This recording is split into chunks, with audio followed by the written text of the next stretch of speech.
let's just put the solutions of this equation as alpha and alpha plus 1. Because the question is saying that the solution of this equation are two consecutive integer numbers. So I took alpha and alpha plus 1.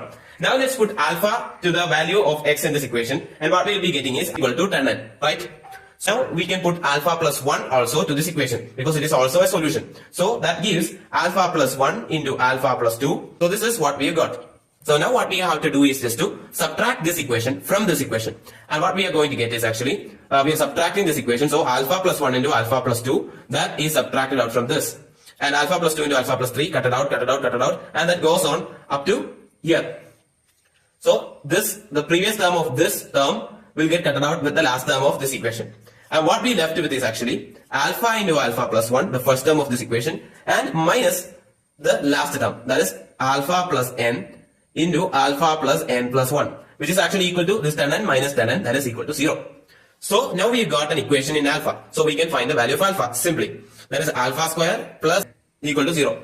Alpha square cuts out. Alpha cuts out equal to 0.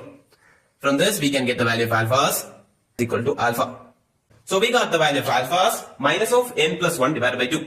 The value of alpha is actually the solution of the equation. So this is the solution of the equation in terms of n. So now what we want to do is just to put this solution to our equation. So in the place of x, we are going to replace it with this solution value. And then we are going to get similarly an equation with n. And solving the equation will give us the value of n. Let me put this in the value of x in our equation. Then we are going to get minus of n plus 1 divided by 2 equal to 10n. Let's just take it like this term, first term. The remaining term can be represented as this.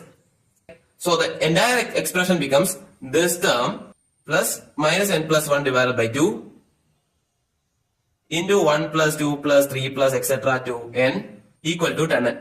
And we know that 1 plus 2 plus 3 plus etc. up to n is actually what? This is actually n into n plus 1 divided by 2.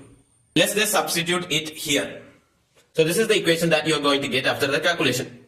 And then what we are going to get is actually is equals to 120. N square is equals to 121 on calculation and n is equals to 11. So the option is actually 1.